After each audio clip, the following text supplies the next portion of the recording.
The International Court of Justice has officially declared today that Israel's occupation of Palestine is illegal. I can't overstate how big this is. I'm actually on holiday right now, and this is probably the only thing that could have made me put that on pause and make this video. International law underpins all of the work that I do, so when these things happen, I take what I know and share it with you and try to help interpret these things. The biggest takeaways are, number one, the court has found that Israel's occupation of Palestine is in fact illegal and needs to end as soon as possible, and two, that Israel's conduct toward the Palestinian people amounts to racial segregation and apartheid. So here's the bullet point summary of the advisory opinion that the ICJ delivered today. The state of Israel's continued presence in the occupied Palestinian territory is unlawful. The state of Israel is under an obligation to bring an end to its unlawful presence in the occupied Palestinian territory as rapidly as possible. The state of Israel is under an obligation to cease immediately all new settlement activities and evacuate all settlers from the occupied Palestinian territory. The state of Israel has an obligation to make reparation for the damage caused to all the natural or legal persons concerned in the occupied Palestinian territory. A summary of the bullet points that have to do with Israel specifically. Israel's presence in the occupied Palestinian territories is illegal. It's unlawful. That Israel has to bring an end to this unlawful presence in the occupied Palestinian territories as soon as possible.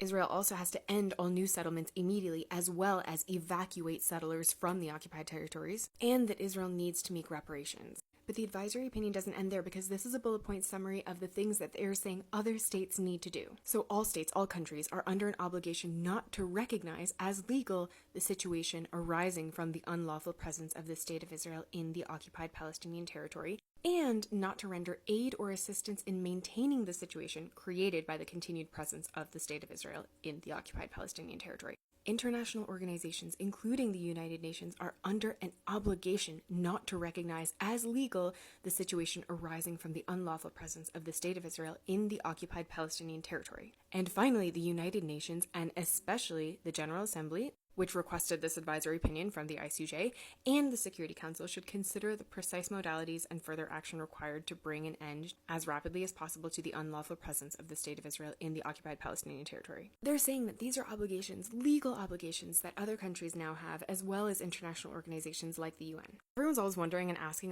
how is international law enforced? This is how. Honestly, I think my colleague Beatrice put it the best. She said, basically, it's against international law not to be free Palestine. That's basically what the ICJ has just announced. And then I love this. She says, seriously, it might feel scary, but say free Palestine, wear a keffiyeh, demand that Israel stops its illegal occupation. You're just complying with international law. It's not that radical. And she's right. It's not that radical. Being for a free Palestine that is not occupied territory is literally just being for international law. Or not even. It's just being in compliance with international law.